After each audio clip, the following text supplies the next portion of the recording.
Hello students, स्वागत है आपका आज की इस ऑनलाइन क्लास के अंदर।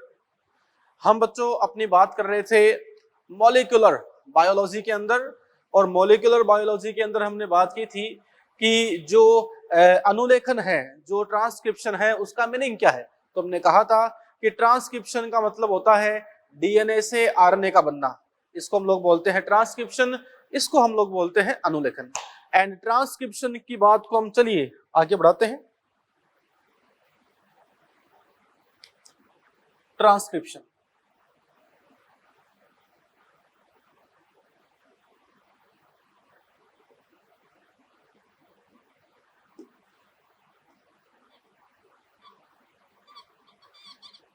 Transcription okay.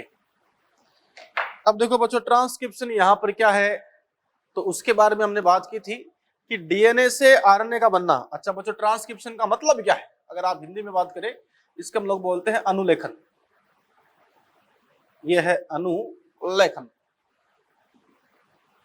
ट्रांसक्रिप्शन। तो बच्चों अनुलेखन यहां पर जो है, ट्रांसक्रिप्शन यहां पर जो है, हमने कहा था कि जो डीएनए होता है उस डीएनए से आरएनए का बन जाना, इसे हम लोग बोलते हैं अनुलेखन, इसे हम लोग बोलते हैं ट्रांसक्रिप्शन। और ट्रांसक्रिप्शन के लिए जो एंजाइम है उसकी बच्चों बात हम कर चुके हैं। उस एंजाइम का नाम है आरएनए पॉलीमरेज, जिसका पूरा नाम है डीएनए डिपेंडेंट आरएनए पॉलीमरेज। तो बच्चों DNA dependent RNA polymerase enzyme जो है वो जिम्मेदार है किसके लिए, ट्रांसक्रिप्शन के लिए। अब आरएनए पॉलीमरेज के अंदर दो इकाइयां होती है, एक तो बच्चों यहाँ पे होता है कोर एंजाइम और एक यहाँ पे होता है सिग्मा फैक्टर। ठीक है, कोर एंजाइम के अंदर होता है अल्फा, अल्फा डेस, बीटा, बीटा डेस।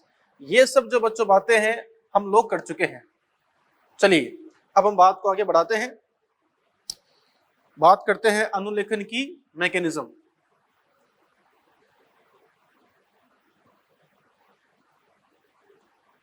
मैकेनिज्म, क्रियाविधि, मैकेनिज्म बोले तो क्रियाविधि। अब बच्चों मैकेनिज्म यहाँ पर जो है, क्रियाविधि यहाँ पर जो है वो किस तरीके से होती है, तो देखिए याद रखना, अनुलेखन जो है उस अनुलेखन के अंदर कुछ बच्चों स्टेप्स हुआ करते हैं। सबसे पहले एक बात बताऊंगा मैं आपको कि अनुलेखन की जो क्रिया है, यह है अनुलेखन की क्रिया, अनुलेखन की क्रिया के लिए, अनुलेखन की क्रिया के लिए डीएनए पर अनुलेखन इकाई का होना आवश्यक है। इकाई, इसे बच्चों कहा जाता है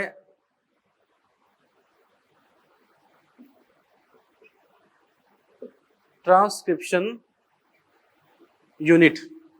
अनुलेखन की क्रिया के लिए डीएनए पर अनुलेखन इकाई, ट्रांसक्रिप्शन यूनिट का होना आवश्यक है, इनका होना जरूरी है। तो बच्चों मेरे कहने का मतलब यहां पर यह है कि साहब अनुलेखन की जो क्रिया होती है, अनुलेखन की क्रिया तब होगी जब उस डीएनए के ऊपर अनुलेखन की इकाई हो, जब उस डीएनए के ऊपर ट्रांसक्रिप्शन की यूनिट जब होती है, तब बच्चों ट्रांसक्रिप्शन होगा।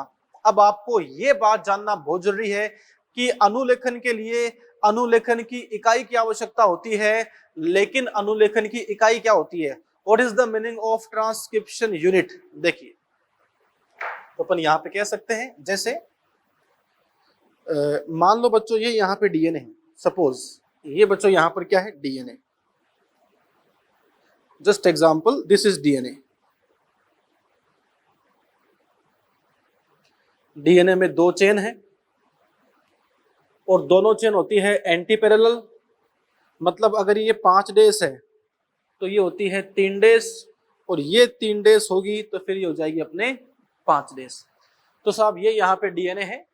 अब देखो बच्चों डीएनए के अंदर दो चेन है, डीएनए के अंदर दो चेन है, लेकिन क्या पूरा का पूरा डीएनए आरएनए का निर्माण करता है? नहीं बच्चों, एक बात का विशेष ध्यान रखना, पूरा डीएनए जो है वो आरएनए का निर्माण नहीं किया करता है, ऐसा कभी नहीं होता। बल्कि जो डीएनए है, इस डीएनए के अंदर कुछ विशेष भाग होते हैं। डीएनए जो है, उस डीएनए के अंदर विशेष भाग होते हैं। जैसे कि ये एक भाग हो गया, जैसे कि ये एक भाग हो गया इस प्रकार से। और डीएनए के अंदर ये जो विशेष भाग आप देख रहे हो, जैसे इतना डीएनए जो है, यहाँ पर इतना डीएनए जो है, इसे बच्चों कहा जाता है सिस्ट्रोन। इसे क्या बोलते हैं? सिस्ट्रोन कहते हैं। तो सिस्ट्रोन का मतलब क्या है? डीएनए का वह भाग जो आरएनए का निर्माण करे, उसे बच्चों हम लोग बोलते हैं सिस्ट्रोन। तुम कह सकते हैं इसमें कि डीएनए में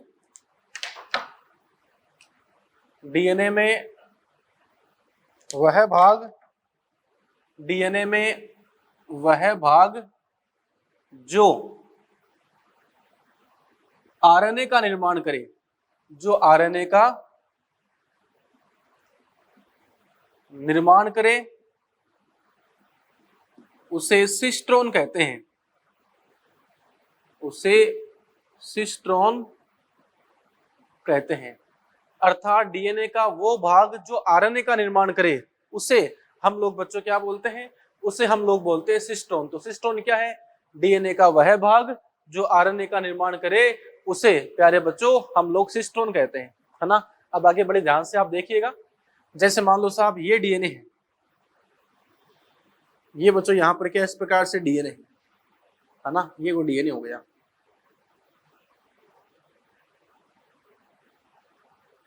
इस डीएनए में ये सिस्ट्रोन, ये सिस्ट्रोन, ये सिस्ट्रोन। तो बच्चों मेरे कहने का मतलब क्या है? इससे आरएनए बन जाएगा, इससे आरएनए बन जाएगा, इससे आरएनए बन जाएगा। तो मेरे कहने का मतलब बच्चों ये है कि अनुलेखन की क्रिया जो है, उसके लिए अनुलेखन की इकाई की आवश्यकता होती है। ट्रांसक्रिप्शन यूनिट जो होती है, अनुलेखन की इकाई जो होती है, उस अनुलेखन की इकाई की आवश्यकता होती है। किस चीज के लिए अनुलेखन की इकाई की आवश्यकता होती है? अनुलेखन के लिए, ट्रांसक्रिप्शन के लिए।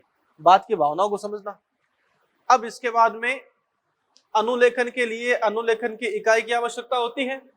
और हम बच्चों एक बात यहाँ पे और कहना चाहेंगे कि पूरा का पूरा डीएनए आरएनए का निर्माण नहीं करता, बल्कि जो डीएनए है, उस डीएनए के अंदर वो भाग जो आरएनए का निर्माण करते हैं, उन्हें हम लोग बच्चों यहाँ पे क्या बोलते हैं? उन्हें बच्चों हम लोग बोलते हैं सिस्ट्रोन। ठीक है, ये बात अपने यहाँ पे हुई।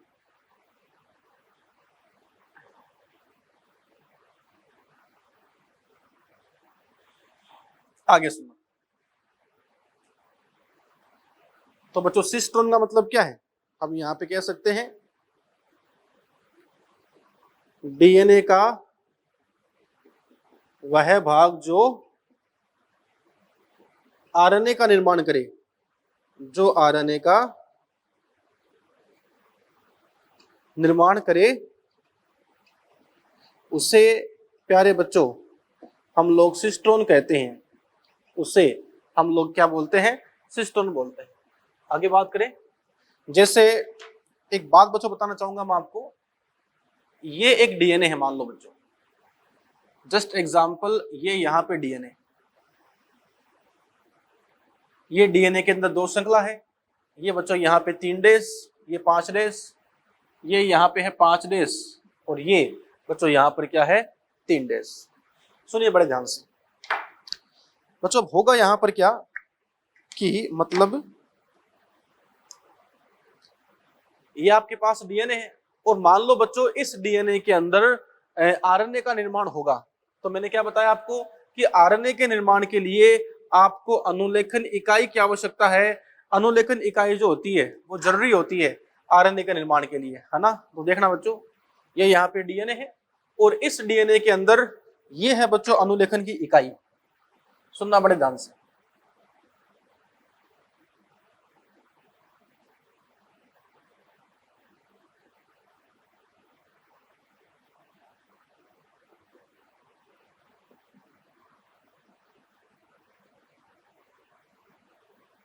ये इस प्रकार से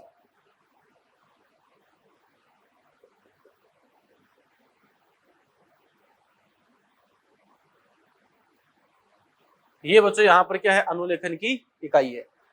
तो मेरे कहने का मतलब ये है बच्चों, प्यारे बच्चों, मेरे ख्याल से आप बात समझ गए। अनुलेखन की क्रिया के लिए अनुलेखन की इकाई की आवश्यकता होती है, तथा ये बच्चों मैंने आपको बता दिया कि डीएनए का वो भाग जो आरएनए का निर्माण करे उसे हम लोग क्या बोलते हैं, सिस्टोन कहते हैं। ये बच्चों यहाँ पे डीएनए, इस डीएनए के अंदर मैं बताऊं आपको, जैसे ये जो आप देख रहे हो,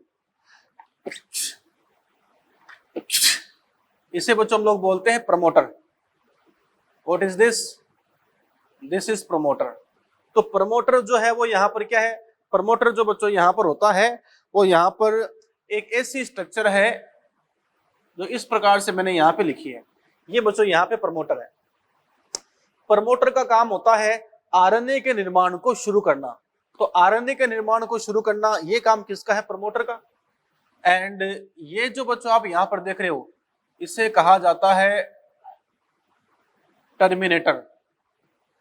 ये बच्चों यहाँ पर क्या है, ये यहाँ पे है आपका टर्मिनेटर। तो मेरे कहने का मतलब क्या है कि साहब, एक तो यहाँ पे है प्रमोटर और एक बच्चों यहाँ पे है टर्मिनेटर। प्रमोटर भी है और टर्मिनेटर भी है। इन दोनों के बीच का जो आप भाग देख रहे हो, ये भाग, इसे बच्चों कहा जाता है स्ट्रक्चरल जीन। ये बच्चों यहाँ पर क्या है, स्ट्रक्चरल जीन है।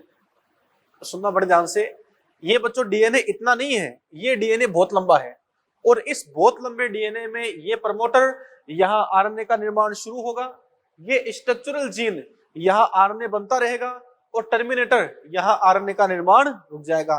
और बच्चों इन तीनों को हम लोग यहाँ पर एक साथ कहना चाहेंगे कि साहब ये जो है ये होती है ट्रांसक्रिप्शन यूनिट। ये बच्चों यहाँ पे ट्रांसक्रिप्शन यूनिट है। अब याद रखना ट्रांसक्रिप्शन यूनिट क्या होती है। ट्रांसक्रिप्शन की जो यूनिट है उसमें 3 भाग होते हैं। ट्रांसक्रिप्शन की यूनिट के 3 भाग है। 3 भाग कौन से? Number 1 promoter, number 2 structural gene और नंबर 3 टर्मिनेटर। ये बच्चों 3 भाग है। ये बच्चों 3 भाग किसके हैं? ये 3 भाग है ट्रांसक्रिप्शन की यूनिट के। तो मेरे कहने का मतलब ये है कि डीएनए से अगर आपको आरएनए बनाना है तो डीएनए से आरएनए के निर्माण के लिए आपको ट्रांसक्रिप्शन यूनिट की आवश्यकता होती है। और ट्रांसक्रिप्शन यूनिट वो होती है जहां पे एक प्रमोटर होता है, बाद में स्ट्रक्चरल जीन होता है और बाद में एक टर्मिनेटर होता है। बच्चों याद रखना डीएनए की यहाँ पर 2 श्रृंखला होती है और मैंने बताया था आपको पिछले लेक्चर के अंदर भी कि डीएनए में श्रृंखला तो 2 होती है, लेकिन डीएनए की दोनों श्रृंखला जो है वो बच्चों आरएनए का निर्माण नहीं किया करती, बल्कि डीएनए की एक ही श्रृंखला आरएनए का निर्माण करती है। और डीएनए की वो श्रृंखला जो आरएनए का निर्माण करती है उसे बच्चों कहा जाता है टेम्पलेट स्ट्रैंड। ये है टेम्पलेट स्ट्रैंड। वो श्रृंखला जो आरएनए का निर्माण नहीं करे उसे बच्चों कहा जाता है कोडिंग स्ट्रैंड। वो क्या है? वो कोडिंग स्ट्रैंड है। तो ट्रांसक्रिप्शन की जो क्रिया है उस ट्रांसक्रिप्शन की क्रिया के अंदर ट्रांसक्रिप्शन यूनिट की आवश्यकता होती है। और ट्रांसक्रिप्शन की यूनिट क्या है? तो ये यूनिट 3 चीज से बनती है, प्रमोटर, स्ट्रक्चरल जीन और टर्मिनेटर। इन तीनों से बनती है ट्रांसक्रिप्शन की यूनिट। इस यूनिट के अंदर डीएनए की 2 श्रृंखला होती है, जिनमें से वो श्रृंखला जो आरएनए का निर्माण करे that is called template strand, और डीएनए के अंदर वो श्रृंखला जो आरएनए का निर्माण नहीं करे उससे बच्चों क्या बोलते हैं? कोडिंग स्ट्रैंड बोलते हैं। आगे देखो, अब बच्चों मैं आपको यहाँ पर तीनों की बात बताऊंगा, प्रमोटर की बात बताऊंगा, स्ट्रक्चरल जीन की बात बताऊंगा और टर्मिनेटर की बात बताऊंगा। चलिए प्यारे बच्चों बात शुरू करते हैं अपनी।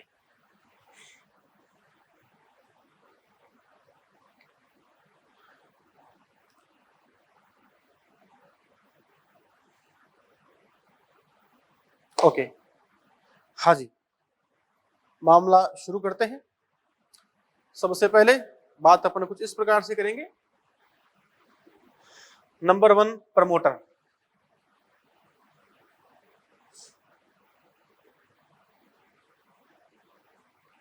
प्रमोटर इसे बच्चों कहा जाता है उन्नायक। प्रमोटर। प्रमोटर यहां पर क्या है देखिएगा, ये प्रमोटर है, तो हम कह सकते हैं प्रमोटर का काम क्या है, तो साहब प्रमोटर का जो कार्य है यह आरएनए के निर्माण को, यह आरएनए के निर्माण को स्टार्ट करता है, शुरू करता है। प्रमोटर का काम क्या है, आरएनए के निर्माण को शुरू करना। ठीक है प्यारे बच्चों, अब आगे सुनना। प्रमोटर कहां पाया जाता है, ये प्रमोटर है, तो जो बच्चों टेम्पलेट स्ट्रैंड है, देखो ये टेम्पलेट स्ट्रैंड है, टेम्पलेट स्ट्रैंड के 3' भाग पर और कोडिंग स्ट्रैंड के 5' भाग पर ये पाया जाता है। तो हम कह सकते हैं कि प्रमोटर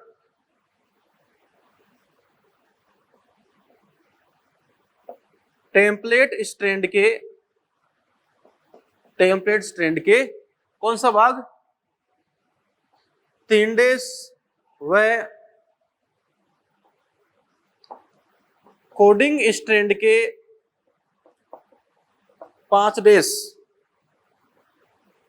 भाग पर पाया जाता है। प्यारे बच्चों एक बात मैं बताना चाहूंगा आपको, बताओ प्रमोटर जो होता है वो प्रमोटर कहां पर है, 3' भाग पर है या 5' भाग पर है?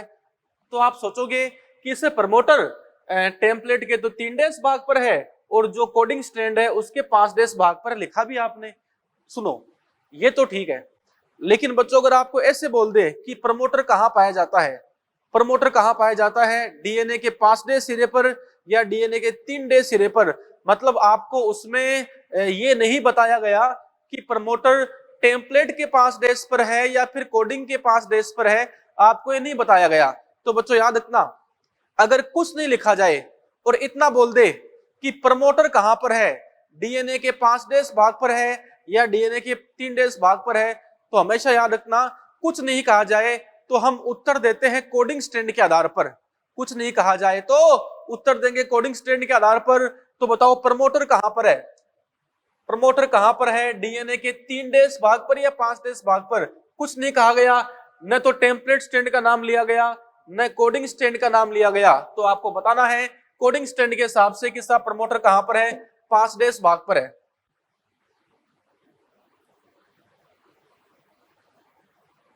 तो प्रमोटर ट्रांसक्रिप्शन यूनिट में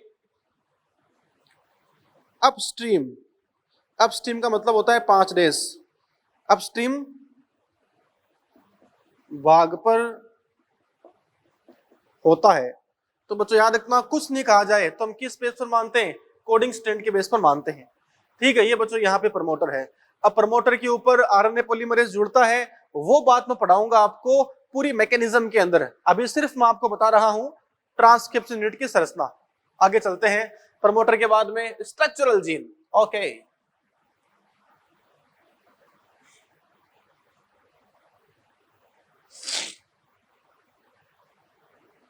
हाँ जी, कंडीशन देखते हैं अपने। नेक्स्ट नंबर 2 पे आता है स्ट्रक्चरल जीन, बोले तो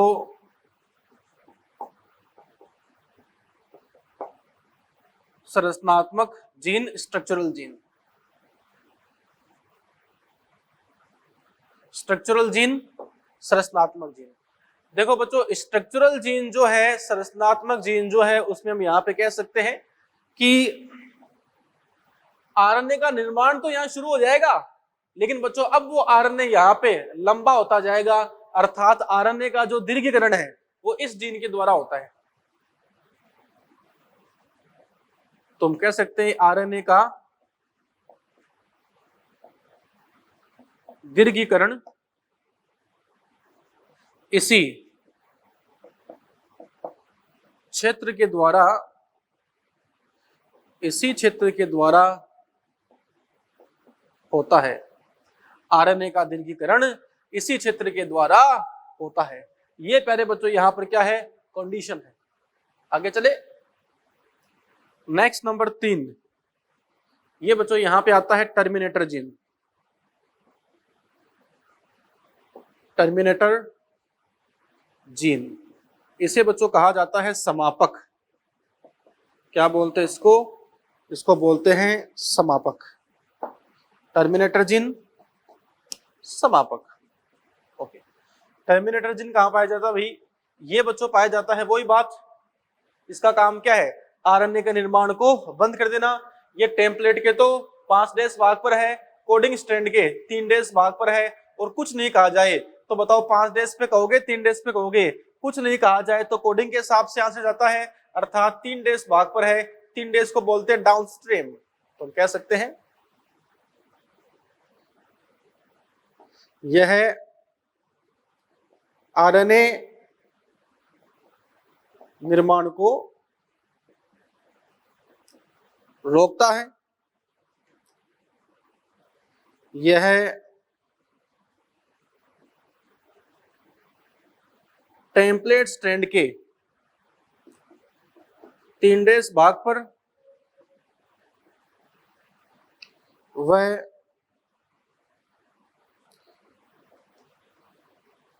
कोडिंग स्ट्रैंड के 5' भाग पर उपस्थित है, पाया जाता है। आगे बात करें, ट्रांसक्रिप्शन यूनिट में किस भाग पर है? 3 पर या 5 पर? तो देखो बच्चों, न तो कहा गया है टेम्पलेट के बारे में, न कहा गया है कोडिंग के बारे में, तो साहब ये जो है वो 3' भाग पर है। तो हम कह सकते हैं यह ट्रांसक्रिप्शन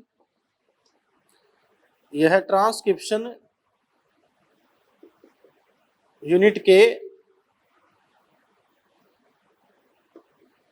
3' भाग पर बोले तो डाउनस्ट्रीम भाग पर पाया जाता है। तो बच्चों इस प्रकार से आप कह सकते हो कि जो अनुलेखन की इकाई है उसके 3 भाग है, प्रमोटर है, स्ट्रक्चरल जीन है, और कौन है बच्चों? और यहाँ पे है आपका टर्मिनेटर। ये बच्चों बात हमने यहाँ पर की है। चलिए आगे दबोचते हैं बात को।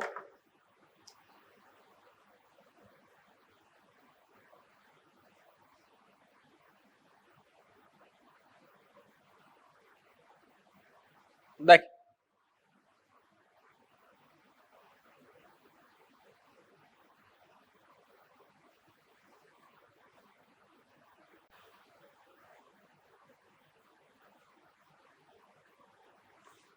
देख अब बच्चों बात करते हैं हम मैकेनिज्म के बारे में, क्रियाविधि के बारे में। देखिए सबसे पहले बात अपन यहाँ पे करते हैं कि साहब अनुलेखन की जो क्रिया होती है, अनुलेखन की क्रिया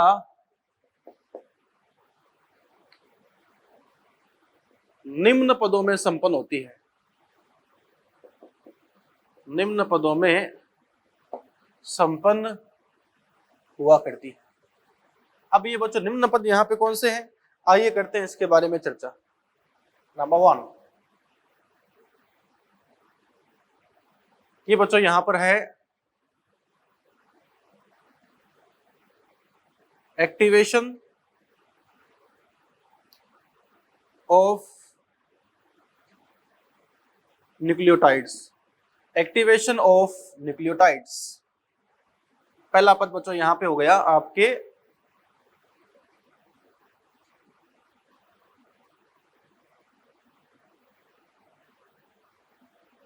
न्यूक्लियोटाइड्स का सक्रियकरण। न्यूक्लियोटाइड्स का सक्रियकरण, देखो बच्चों यहां पर क्या होगा, कंडीशन कुछ यहां पर इस प्रकार से बनती है कि जो बच्चों यहां पे अनुलेखन की क्रिया होती है उसमें पहला पद है न्यूक्लियोटाइड का सक्रियकरण। यहां पर बच्चों क्या होगा कि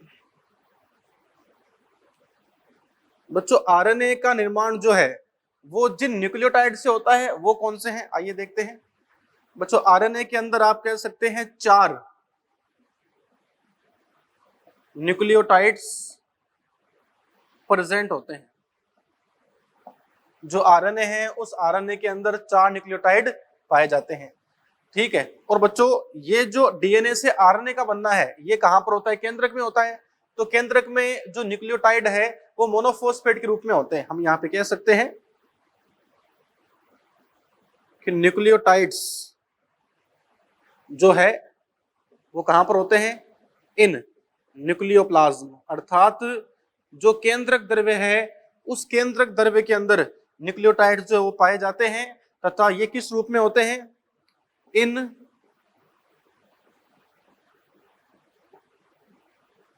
मोनोफॉस्फेट फॉर्म, अर्थात न्यूक्लियोटाइड जो है वो केंद्रक द्रव्य में होते हैं, न्यूक्लियोप्लाज्म में होते हैं तथा ये जो न्यूक्लियोटाइड है वो बच्चों मोनोफॉस्फेट के रूप में हुआ करते हैं।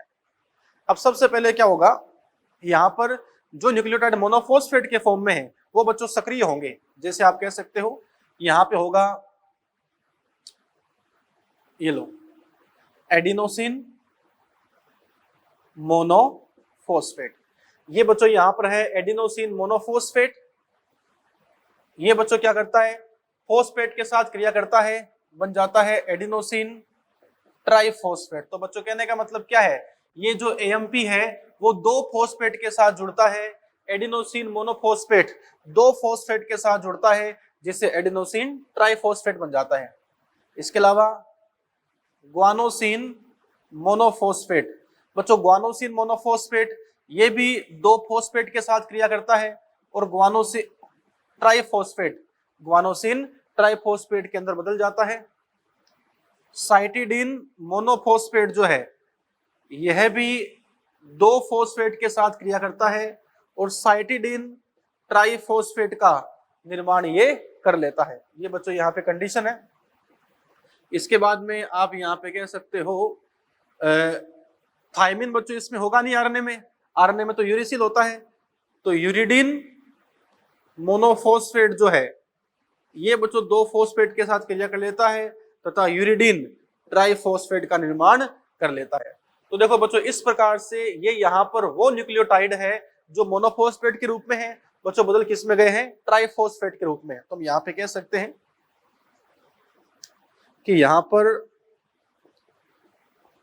न्यूक्लियोटाइड्स इन मोनोफॉस्फेट फॉर्म, न्यूक्लियोटाइड जो कि मोनोफॉस्फेट के फॉर्म में है वो बदल जाते हैं इस प्रकार से, न्यूक्लियोटाइड्स इन ट्राइफॉस्फेट फॉर्म में। तो देखो बच्चों अब यहां पर क्या हुआ कि जो केंद्रक द्रव्य है जो न्यूक्लियोप्लाज्म है, न्यूक्लियोप्लाज्म के अंदर ये न्यूक्लियोटाइड मोनोफॉस्फेट के फॉर्म में होते हैं और ये मोनोफॉस्फेट के फॉर्म में जो न्यूक्लियोटाइड है बदल गए ट्राइफॉस्फेट के फॉर्म में। अगर ये मोनोफॉस्फेट के रूप में पड़े रहते हैं इन्हें कहा जाता है इनएक्टिव स्टेज। ये बच्चों यहाँ पर क्या है? ये है इनएक्टिव स्टेज। और जब ये बदल जाते हैं ट्राइफॉस्फेट के फॉर्म में इन्हें बच्चों कहा जाता है एक्टिव स्टेज, एक्टिव स्टेज। तो हम कह सकते हैं बच्चों सबसे पहले जो न्यूक्लियोटाइड है वो सक्रिय होते हैं। सक्रिय कैसे होते हैं? तो हम यहां पे कह सकते हैं कि न्यूक्लियोटाइड्स एटीपी से क्रिया करके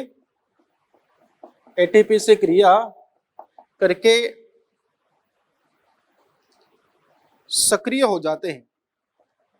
तो देखो बच्चों यहां पर क्रिया कैसी हुई है? बच्चों यहां पर इन सब ने 2-2 फॉस्फेट लिए हैं और बच्चों ये 2-2 फॉस्फेट कहां से लिए? ये बच्चों 2-2 फॉस्फेट जो है वो लिए हैं एटीपी से। तो हम यहाँ पे कह सकते हैं ये सारे एटीपी से क्रिया करते हैं। एडेनोसिन मोनोफॉस्फेट जो है ये बच्चों एडेनोसिन मोनोफॉस्फेट बदल जाता है एटीपी के अंदर। बदलता कैसे है? बच्चों यहाँ पर सीन है, यहाँ पर क्या होता है कि एडेनोसिन के पास में होता है फॉस्फेट एक ही। शरीर में जो ऊर्जा बनती है उस ऊर्जा से क्या होता है कि ये एडेनोसिन मोनोफॉस्फेट 2 फॉस्फेट के साथ क्रिया कर लेता है, H3PO4 2 फॉस्फेट के साथ क्रिया करके एटीपी का निर्माण कर लेता है। अब अगर ये एटीपी शरीर में खर्च होगा तब तो कोई दिक्कत नहीं है, अन्यथा यह एटीपी अपने 2 फॉस्फेट इनको दे देता है, जिससे फिर से बन जाएगा एएमपी से एटीपी। अगर एटीपी अपने 2 फॉस्फेट जीएमपी को देगा तो बन जाएगा जीटीपी। अगर एटीपी अपने 2 फॉस्फेट इसको देगा तो इसमें ये बदल जाएगा। ये बच्चों यहाँ पर सीन है। तो पहला पद क्या है बच्चों? न्यूक्लियोटाइड का एक्टिवेशन है। केंद्रक द्रव्य के अंदर जो न्यूक्लियोटाइड पाए जाते हैं, न्यूक्लियोप्लाज्म में जो न्यूक्लियोटाइड्स पाए जाते हैं वो न्यूक्लियोटाइड्स मोनोफॉस्फेट के रूप में होते हैं, लेकिन ये एटीपी के साथ जुड़ के ट्राइफॉस्फेट के अंदर बदल जाते हैं और अब ये ट्राइफॉस्फेट के फॉर्म में हो गए न्यूक्लियोटाइड। लेकिन बच्चों ध्यान रखना, ये न्यूक्लियोटाइड ट्राइफॉस्फेट के फॉर्म में तो हो गए हैं, लेकिन जब ये जुड़ेंगे, जब ये न्यूक्लियोटाइड जुड़ते हैं तो जुड़ते समय फिर से अपने फॉस्फेट को अलग कर देते हैं, अर्थात मोनोफॉस्फेट के रूप में जुड़ जाते हैं। तो याद रखना, आरएनए के अंदर जो न्यूक्लियोटाइड है, आरएनए के अंदर जो न्यूक्लियोटाइड है वो जुड़ते हैं मोनोफॉस्फेट के रूप में, हाँ, लेकिन जुड़ने के लिए वो एक बार ट्राइफॉस्फेट के फॉर्म में आते हैं और ट्राइफॉस्फेट के फॉर्म में आकर फिर बच्चों जुड़ा करते हैं। ये यहाँ पे कंडीशन है जो आपके सामने है। ओके, आगे चर्चा करते हैं। इस प्रकार से बच्चों क्या हुआ, देखो यहाँ पर एक्टिवेशन हो गया, सक्रियकरण हो गया, ठीक है, ये कंडीशन है। अब बच्चों यहाँ पे दूसरा पद जो होगा उसकी बात करते हैं। पहला पद तो क्या है कि साहब केंद्रक द्रव्य के अंदर जो न्यूक्लियोटाइड थे अब वो सक्रिय हो चुके हैं, वो तैयार है कि चलो हम आरएनए का निर्माण कर देंगे, हम तैयार है आरएनए के निर्माण के लिए।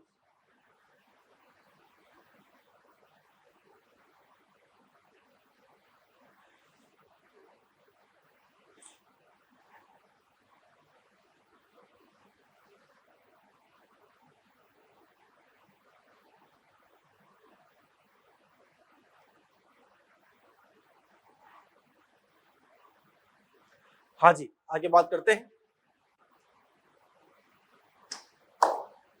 प्यारे बच्चों, अब यहां पर क्या होगा, दूसरा पद होगा। दूसरा पद ये होगा कि आरएनए का निर्माण जो है अब वो शुरू होगा। तो सेकंड स्टेप जो है वो यहां पे आपके हो जाएगा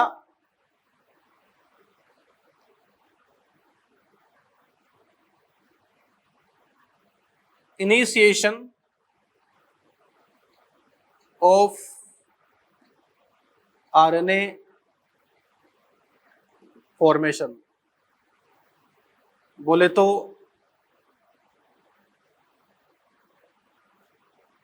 आरएनए के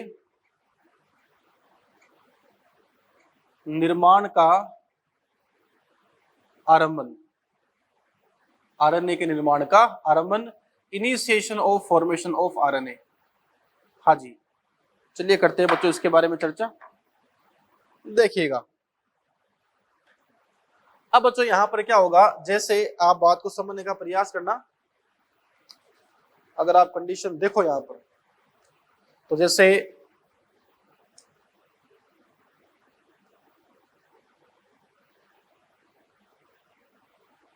ये मान लो बच्चों यहां पर कौन है, डीएनए। This is DNA.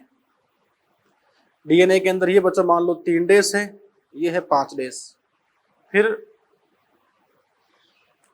ये है 5 डेज, ये बच्चों क्या है 3 डेज। ये डीएनए है। अब इस डीएनए के अंदर आरएनए का निर्माण होगा, तो आप मान के चलो इस डीएनए के अंदर कहीं ना कहीं प्रमोटर है। तो मान लो बच्चों हम ऐसा मान लेते हैं मोटा मोटी कि साहब यहाँ पे प्रमोटर होगा। सपोज बच्चों यहाँ प्रमोटर है, तो सबसे पहले क्या होगा, ये जो बच्चों भाग है, ये जो यहाँ पर भाग है जहां प्रमोटर है वहां जुड़ता है आरएनए पॉलीमरेज। तो मैं यहाँ कह सकता हूं कि सबसे पहले जो आरएनए पॉलीमरेज है, ये आरएनए पॉलीमरेज प्रमोटर पर अटैच होता है, प्रमोटर पर जुड़ता है। तो सबसे पहले क्या होगा, आरएनए पॉलीमरेज आएगा और बच्चों प्रमोटर के ऊपर जुड़ जाएगा। समझ रहे बात को। इस प्रमोटर में अगर आप कंडीशन देखो तो कौन आएगा, आरएनए पॉलीमरेज। बच्चों आरएनए पॉलीमरेज के तो 2 भाग होते हैं, याद करो। एक तो यहाँ पे होता है इसमें कोर एंजाइम, और एक बच्चों यहाँ पर क्या होगा, सिग्मा फैक्टर। तो होता क्या है कि ये जो प्रमोटर होता है, इस प्रमोटर के ऊपर कोर एंजाइम और सिग्मा फैक्टर दोनों जुड़ते हैं। बच्चों कोर एंजाइम किससे बना होगा, याद करो, अल्फा, अल्फा डेस, बीटा बीटाडेस। ये 4 इकाई होती है, 4 उप इकाई होती है किसमें? कोर एंजाइम में। तो बच्चों क्या होगा? सबसे पहले सिग्मा फैक्टर कोर एंजाइम के साथ जुड़ेगा तथा अब ये सिग्मा फैक्टर कोर एंजाइम के साथ जुड़कर जाता है कहां पर? प्रमोटर के ऊपर। इस सिग्मा फैक्टर को कोर एंजाइम के साथ जोड़ने में सहायता करता है मुख्यतः कौन सा भाग? बीटाडेस। तो बच्चों अपन यहां पे कह सकते हैं कि जो बीटाडेस है जो बच्चों यहां पर कौन है? जो यहां पर बीटाडेस है, वो बीटाडेस बच्चों क्या करता है? एक तरीके से यहां पे जुड़ने में सहायता उत्पन्न करता है। समझ रहे बात? अब सुनना बड़े ध्यान से बच्चों, 2 चीजें यहां पर है, एक तो है बीटा, एक है बीटाडेस। हम लोग क्या पढ़ रहे हैं? आरएनए का निर्माण। तो याद रखना बच्चों, आरएनए के निर्माण में सबसे पहले क्या होगा कि साहब यह जो आरएनए पॉलीमरेज है, यह आरएनए पॉलीमरेज जो है सिग्मा फैक्टर के साथ, यह सिग्मा फैक्टर के साथ प्रमोटर पर जुड़ता है। अब इस सिग्मा फैक्टर को पॉलीमरेज के साथ जुड़ने के लिए सहायता प्रदान करता है आरएनए पॉलीमरेज की बीटा उप इकाई। इस आरएनए पॉलीमरेज में एक होती है बीटा डेस उप इकाई। देखो बच्चों, 2 बातें होती है। आरएनए पॉलीमरेज सिग्मा फैक्टर के साथ जुड़े, आरएनए पॉलीमरेज सिग्मा फैक्टर के साथ जुड़े, इसमें सहायता कौन करती है? बीटा। और अब ये आरएनए पॉलीमरेज जो है वो प्रमोटर के साथ जुड़े, तो आरएनए पॉलीमरेज को प्रमोटर पर जुड़ने के लिए सहायता करती है कौन? बीटा डेस। अब क्या होगा जब ये आरएनए पॉलीमरेज सिग्मा फैक्टर के साथ इस प्रमोटर पर जुड़ेगा? तो बच्चों ऑटोमेटिक क्या होता है? ऑटोमेटिक बच्चों यहाँ पे डीएनए की दोनों चेन दूर दूर हो जाती है। बच्चों यहाँ पे क्या होगा? डीएनए की दोनों चेन दूर दूर हो जाती है तथा जब यहाँ पे डीएनए की दोनों चेन दूर दूर हो जाती है तो बच्चों उसके बाद में क्या होगा? ये आरएनए पॉलीमरेज प्रमोटर पर जुड़कर वहां पे निर्माण को शुरू करता है। देखना एक बार आप, जैसे आप यूं मान के चलो,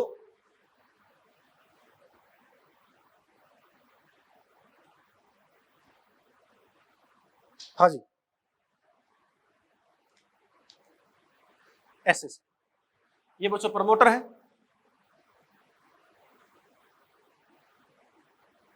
कछु ऐसे से,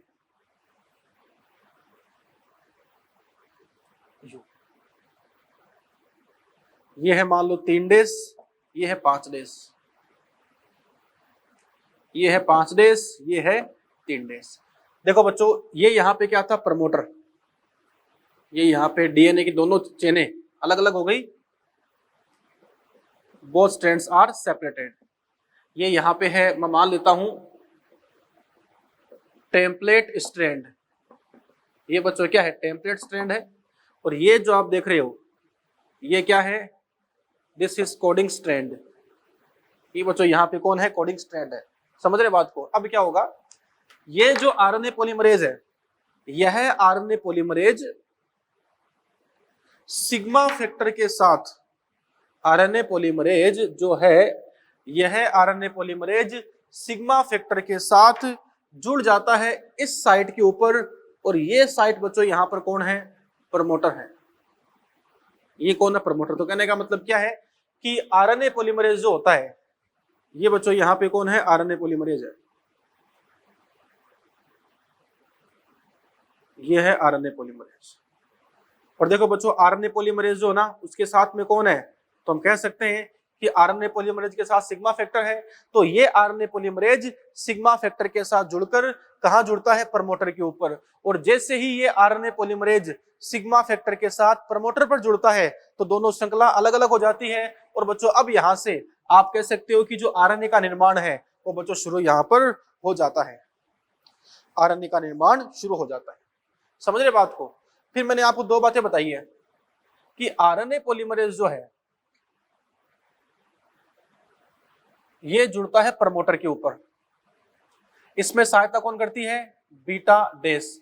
आरएनए पॉलीमरेज में जो है वो सिग्मा फैक्टर भी होता है। तो सिग्मा फैक्टर को आरएनए पॉलीमरेज में जो कोर एंजाइम है उससे कौन जोड़ता है बच्चों? बीटा उप इकाई।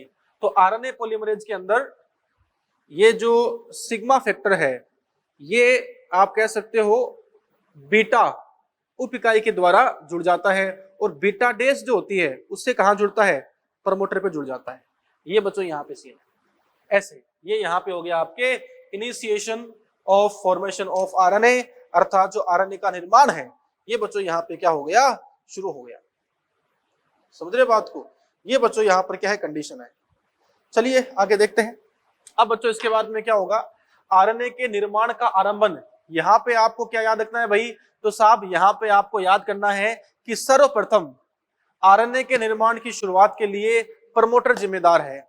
जो आरएनए पॉलीमरेज है वो आरएनए पॉलीमरेज प्रमोटर के साथ जुड़कर आरएनए के निर्माण को चालू करता है। आरएनए पॉलीमरेज के साथ में सिग्मा फैक्टर भी होता है। सिग्मा फैक्टर के अंदर सिग्मा फैक्टर आरएनए पॉलीमरेज से जुड़ता है।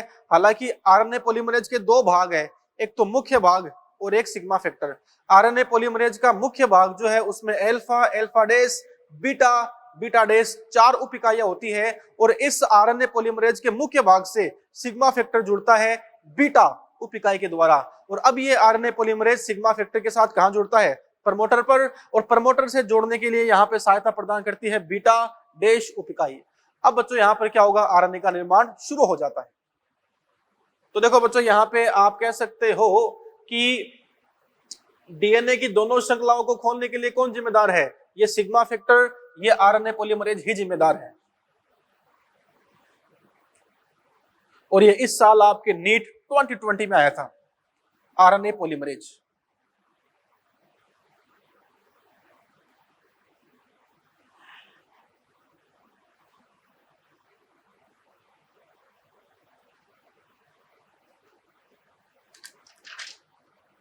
चलिए आगे बात करते हैं बच्चों। इसके बाद में नंबर सेकंड यहाँ पे स्टेप आता है, ये होता है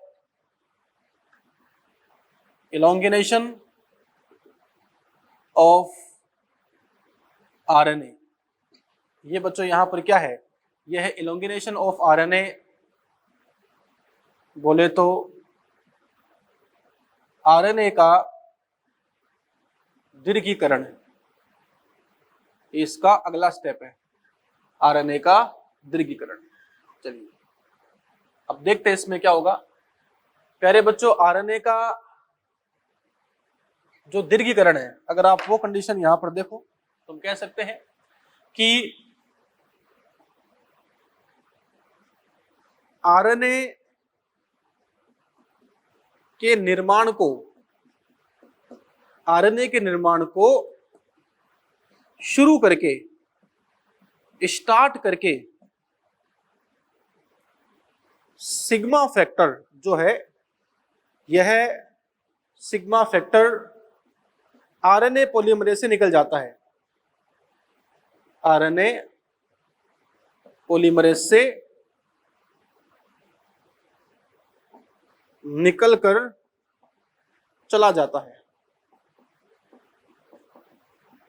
तो बच्चों कहने का मतलब क्या है कि आरएनए का निर्माण शुरू हो गया, बस सिग्मा फैक्टर का काम पूरा हुआ, सिग्मा फैक्टर रवाना, टिड्डी हो गया। अब बच्चों उसके बाद में क्या होगा, अब जो बचा हुआ केवल आरएनए पॉलीमरेज है, अब बच्चों यही यहां पर क्या करता है, एलोंगिनेशन करता है। तो हम यहां पे कह सकते हैं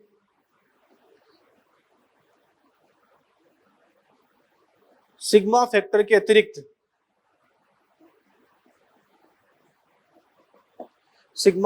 अतिरिक्त बचा हुआ केवल, या थोड़ी सी बच्चों भाषा जटिल हो जाए तो मैं यहां सिंपल लिख देता हूं कि अब केवल आरएनए पॉलीमरेज ही, अब आरएनए पॉलीमरेज ही ट्रांसक्रिप्शन को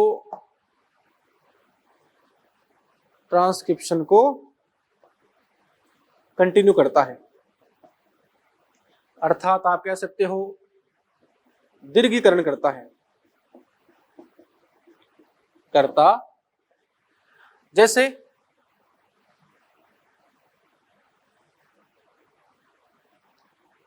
ये मान लो बच्चों यहाँ पर सीन है, ये है 3 डेस भाग, ये है 5 डेस भाग, ये 5 डेस भाग, ये 3 डेस भाग। मान लो बच्चों यहाँ पर प्रमोटर था, जस्ट एग्जांपल यहाँ प्रमोटर था, तो शुरुआत तो यहाँ से हो चुकी है। अब मान लो बच्चों ये आरएनए पॉलीमरेज जो है, सपोज यह जो आरएनए पॉलीमरेज है बच्चों, यह आरएनए पॉलीमरेज अब आगे बढ़ रहा है। आगे बढ़ने का मतलब क्या है कि साहब जो न्यूक्लियोटाइड है उनको जोड़ जोड़कर आरएनए का निर्माण कर रहा है, ऐसे से। तो देखो प्यारे बच्चों, इस प्रकार से कंडीशन है। ये यहाँ पे है आरएनए, ये बच्चों आरएनए है, और आप कह सकते हो कि साहब ये यहाँ पर कौन है, ये यहाँ पर वो एंजाइम है। और बच्चों इस एंजाइम का नाम क्या है, इसका नाम है वही आरएनए पॉलीमरेज। ठीक है, देखो बच्चों अब की बार जो है हमने इस आरएनए पॉलीमरेज के अंदर सिग्मा फैक्टर नहीं बनाया क्योंकि वो जा चुका है। ये कौन है, ये है आरएनए पॉलीमरेज। ठीक है, ये बच्चों यहाँ पे आरएनए है, बनता वही है, पहले क्या बन चुका है 5 डेज, अब लास्ट में जब पूरा हो जाएगा तो क्या बन जाएगा 3 डेज बन जाएगा। जैसे मान लो बच्चों यहाँ पे होता है एडेनिन, जस्ट एग्जांपल, यहाँ बच्चों क्या है एडेनिन है, सपोज एडेनिन, यहाँ थायमिन, साइटोसिन, ग्वानिन, साइटोसिन, इस प्रकार से है। तो जो आरएनए बनेगा वो संपूरक बनेगा। अगर यहाँ पर ए है तो ए के सामने यहाँ पे टी तो आता नहीं है, यूरेसिल आता है। ये टी है तो टी के सामने ए, सी के सामने जी, जी के सामने सी, सी के सामने जी। तो देखो बच्चों इस प्रकार से यहाँ पे आरएनए लगातार बन रहा है। ये है ये बच्चों क्या है यूरेसिल, मतलब यहाँ पर जो न्यूक्लियोटाइड है ना उसमें यूरेसिल है, तो क्या हो गया यूटीपी, यूरिडीन ट्राइफॉस्फेट, ये एटीपी, ये जीटीपी, सीटीपी और जीटीपी। हाँ, ये बच्चों यहाँ पे न्यूक्लियोटाइड है जो ट्राइफॉस्फेट के फॉर्म में आते हैं। फिर बच्चों क्या होगा, ये ट्राइफॉस्फेट में से 2 फॉस्फेट को निकालकर देखो बच्चों यहाँ पे जुड़ जाते हैं। तो मेरे कहने का मतलब बच्चों ये है कि ये भी न्यूक्लियोटाइड है, ये भी न्यूक्लियोटाइड है, दोनों न्यूक्लियोटाइड है, और दोनों न्यूक्लियोटाइड के बीच में बंध है। और मैंने पढ़ाया था आपको बायोमोलिक्यूल में, 2 न्यूक्लियोटाइड के बीच में होता है फॉस्फोडाइएस्टर बॉन्ड। तो फॉस्फोडाइएस्टर बॉन्ड के निर्माण के लिए ऊर्जा चाहिए थी, तो दोनों ने बच्चों क्या किया, अपने जो 2 फॉस्फेट थे, याद करो ये ट्राइफॉस्फेट के फॉर्म में आते हैं, और न्यूक्लियोटाइड जो कि ट्राइफॉस्फेट के फॉर्म में आते हैं, न्यूक्लियोटाइड जो कि ट्राइफॉस्फेट के फॉर्म में आते हैं, ये न्यूक्लियोटाइड ट्राइफॉस्फेट के फॉर्म में पहली बात तो आते हैं, फिर अपने 2 फॉस्फेट को बाहर निकालते हैं, जिससे जो ऊर्जा मिलती है उस ऊर्जा से 2 न्यूक्लियोटाइड के बीच में फॉस्फोडाइएस्टर बंध का निर्माण होता है। तो हम यहाँ पे कह सकते हैं कि साहब ये जो आप यहाँ पे न्यूक्लियोटाइड देख रहे हो ये बच्चों किस फॉर्म में है, ये अब मोनोफॉस्फेट के फॉर्म में है। मेरा मतलब जब ये जुड़ चुके हैं, जब आरएनए यहाँ बन चुका है, इसका मतलब यहाँ पे सारे न्यूक्लियोटाइड मोनोफॉस्फेट के फॉर्म में है। तो हम यहाँ पे कह सकते हैं कि न्यूक्लियोटाइड अपनी ट्राइफॉस्फेट फॉर्म को छोड़कर, अपनी ट्राइफॉस्फेट फॉर्म को छोड़कर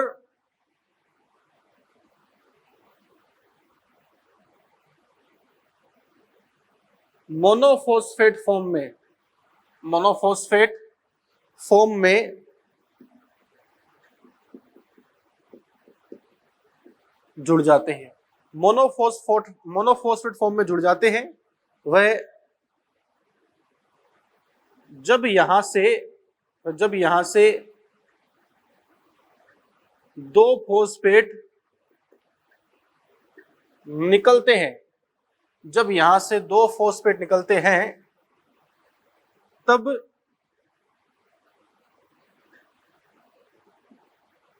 जो एनर्जी बाहर निकलती है, तब जो ऊर्जा बाहर निकलती है उससे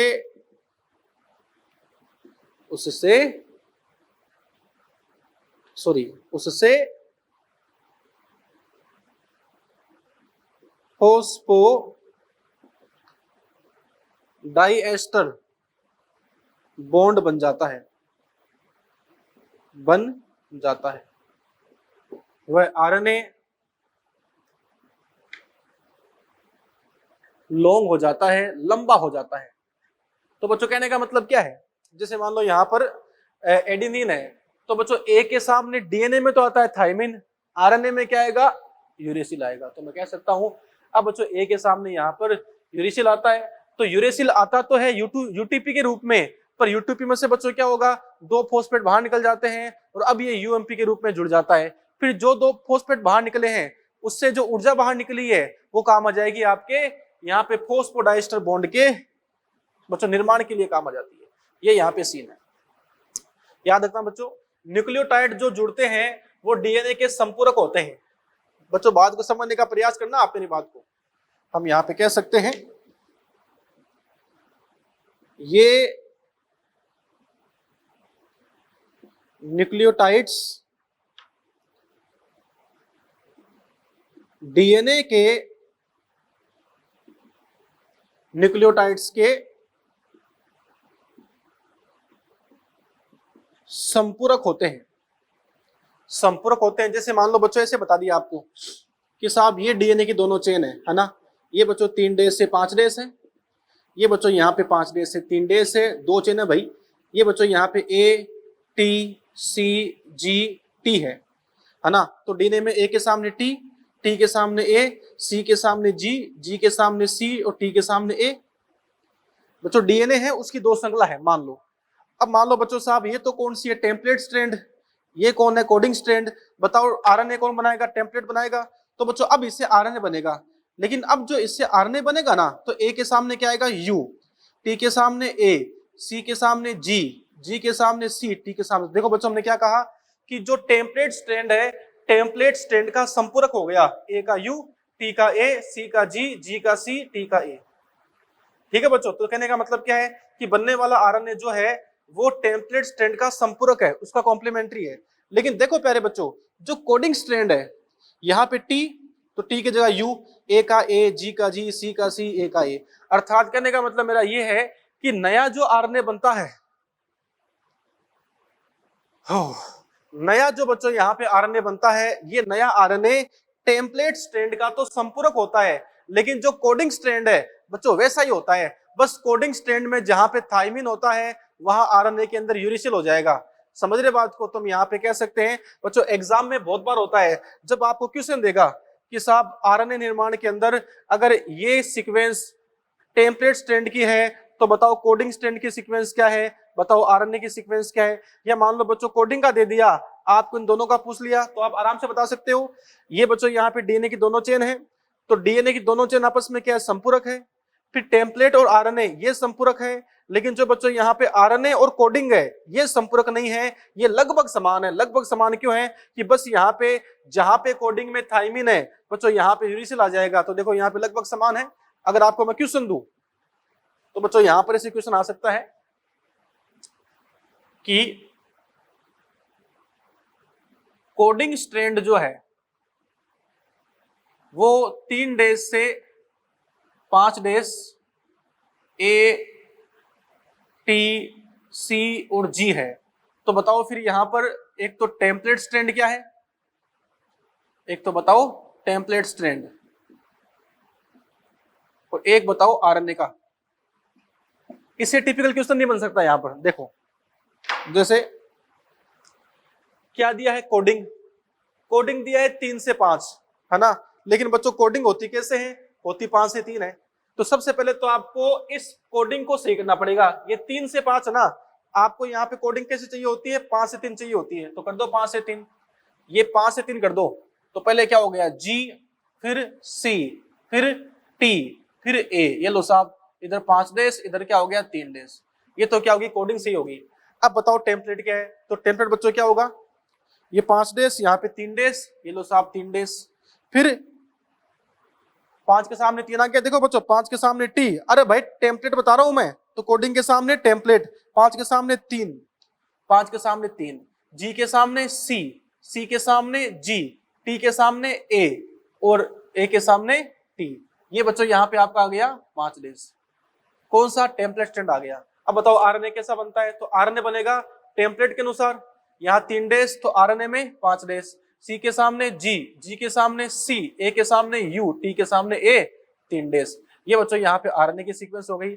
इस प्रकार से प्यारे बच्चों आपको यहाँ पर एक श्रृंखला के न्यूक्लियोटाइड देकर जो दूसरी श्रृंखला है उसके न्यूक्लियोटाइड पूछ सकते हैं और आपको बता सकते हैं, आप बताना पड़ेगा आपको। ठीक है, तो बहुत सिंपल है। देखो टेम्पलेट स्ट्रैंड और कोडिंग स्ट्रैंड ये तो आपस में संपूरक है। टेम्पलेट और आरएनए जो है ये भी संपूरक है, बस आरएनए के अंदर बच्चों क्या होगा, यूरेसिल, और जो डीएनए है उसमें बच्चों क्या होता है, थायमिन हुआ करता है। चलिए, लेकिन बच्चों ध्यान रखना, अगर आप टेम्पलेट स्ट्रैंड बनाओ तो आपको 3 से 5 बनाना है और कोडिंग बच्चों 5 से 3 बनाना है। क्वेश्चन में अगर कोडिंग स्ट्रैंड 3 से 5 दे रखी है तो आपको उस कोडिंग को 5 से 3 करना होगा। अगर मान लो पहले से 5 से 3 तब कोई दिक्कत नहीं है। ठीक है, ये बच्चों यहाँ पे कंडीशन बनती है एलोंगिनेशन ऑफ आरएनए की। आगे चलते हैं इसके अंदर।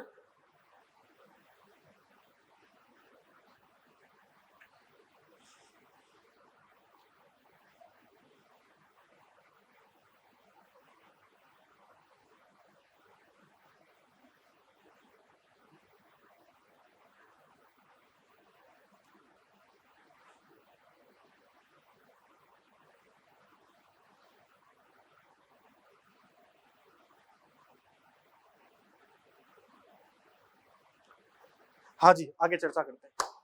अब देखो बच्चों यहाँ पर क्या होगा, जैसे ये जो एलोंगिनेशन है तो इसमें हम कह सकते हैं कि साहब ओनली जो आरएनए पॉलीमरेज है उसका काम है, only RNA polymerase does this, सिर्फ बच्चों इसको ही करता है। इसमें नो सिग्मा फैक्टर, बच्चों यहाँ पे सिग्मा फैक्टर का योगदान नहीं होगा। आगे देखते हैं। एलोंगिनेशन ऑफ आरएनए जो है, आरएनए का जो दीर्घीकरण है, अगर आप उसमें कंडीशन देखो तो हम बता सकते हैं कि बच्चों यहाँ पर क्या होगा, सुनना बड़े ध्यान से। जो स्ट्रक्चरल जीन है, इस स्ट्रक्चरल जीन के सामने, स्ट्रक्चरल जीन के सामने आरएनए का बच्चों क्या होगा, इलोंगिनेशन होगा। ये बात जानते हैं अपन कि इलोंगिनेशन के लिए कौन जिम्मेदार है, स्ट्रक्चरल जीन जिम्मेदार है। अब सुनना बड़े ध्यान से बच्चों, स्ट्रक्चरल जीन 2 प्रकार के होते हैं। जो स्ट्रक्चरल जीन है, ये स्ट्रक्चरल जीन कितने प्रकार का है, स्ट्रक्चरल जीन 2 प्रकार के होते हैं। बच्चों स्ट्रक्चरल जीन में एक तो यहाँ पे होता है मोनोसिस्ट्रोनिक स्ट्रक्चरल जीन, और एक बच्चों यहाँ पे होता है पॉलीसिस्ट्रोनिक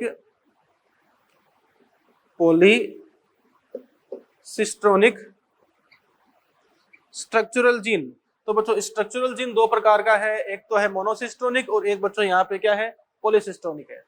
मोनोसिस्ट्रोनिक के अंदर क्या होगा बच्चों, मोनोसिस्टोनिक स्ट्रक्चरल जीन में ये होगा कि साहब इसमें ओनली 1 सिस्ट्रोन, बच्चों यहां पर केवल स्ट्रक्चरल जीन में एक ही सिस्ट्रोन होगा, मतलब एक स्ट्रक्चरल जीन से एक ही आरएनए बनेगा। और जो पॉलीसिस्टोनिक जीन है बच्चों उसमें क्या होगा, इसमें होते हैं मैनी सिस्ट्रोन। बच्चों यहाँ पे जो स्ट्रक्चरल जीन है वहां पे बहुत सारे सिस्ट्रोन है, अर्थात एक स्ट्रक्चरल जीन से बहुत सारे आरएनए बन जाते हैं। ये जो कंडीशन है ये पाई जाती है in prokaryotic cell, in prokaryotic cell, और जो बच्चों ये वाली कंडीशन है ये पाई जाती है इन यूकैरियोटिक सेल। ये बच्चों इन यूकैरियोटिक सेल होती है, ये यूकैरियोटिक कोशिका के अंदर पाई जाती है। तो हम कह सकते हैं कि मोनोसिस्टोनिक एंड पॉलीसिस्टोनिक बच्चों यहाँ पर 2 कंडीशन पाई जाती है अपने पास में, है ना। यूकैरियोटिक में क्या होगा, एक स्ट्रक्चरल जीन से एक आरएनए बनेगा, वहां पर एक ही सिस्टोन होता है। सिस्टोन का मतलब क्या है, डीएनए का वह खंड जिससे आरएनए बनता है उसको हम लोग सिस्टोन बोलते हैं। तो देखो बच्चों यहाँ पे स्ट्रक्चरल जीन में एक सिस्टोन, और बच्चों यहाँ स्ट्रक्चरल जीन में आप कह सकते हो कि साहब यहाँ स्ट्रक्चरल जीन के अंदर बहुत सारे सिस्टोन है, तो यहाँ पर स्ट्रक्चरल जीन से बहुत सारे आरएनए बनेंगे और यहाँ स्ट्रक्चरल जीन से एक ही आरएनए बनेगा। ये बच्चों यहाँ पे कंडीशन है इलोंगिनेशन का। चलिए आगे बात करते हैं बच्चों। याद रखना यहाँ पे काम सिर्फ आरएनए पॉलीमरेज करेगा। जो नया आरएनए कैसे बनाएगा, हमेशा 5 डेज से 3 डेज ही बनाएगा नया आरएनए। तो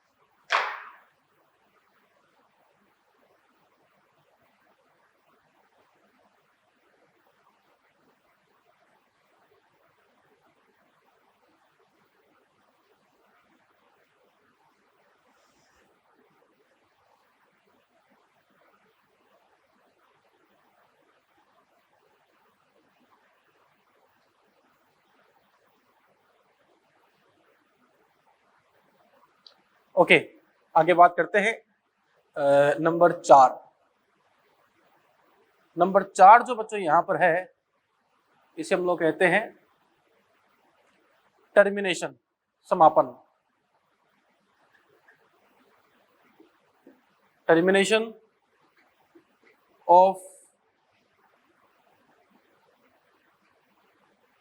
ट्रांसक्रिप्शन।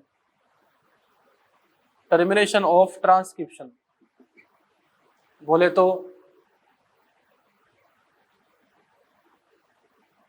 अनुलेखन का समापन। ये बच्चों क्या है, ये है अनुलेखन का समापन। कि साहब जो अनुलेखन है उसका समापन कैसे होता है, उसका टर्मिनेशन कैसे होगा, ये बच्चों यहाँ पे कंडीशन है। चलिए करते हैं इसके बारे में चर्चा। देखिए, हाँ जी, तो प्यारे बच्चों, स्ट्रक्चरल जीन जो है वो स्ट्रक्चरल जीन हम यहाँ पे कह सकते हैं निर्माण करता है आरएनए का। अब बच्चों हम यहाँ पे बात करेंगे कि स्ट्रक्चरल जीन जो है, स्ट्रक्चरल जीन के बाद में आता है टर्मिनेटर जीन, और स्ट्रक्चरल जीन के बाद में आने वाला टर्मिनेटर जीन बच्चों क्या करता है, आरएनए के निर्माण को खत्म करता है, आरएनए के निर्माण को समाप्त करता है। चलिए आज बच्चों हम यहाँ पे अपनी बात समाप्त करते हैं। कल के लेक्चर में पढ़ाऊंगा मैं आपको कि किस प्रकार से आरएनए का निर्माण समाप्त होता है। चलिए बाकी बात करते हैं नेक्स्ट टर्न पे। Thank you.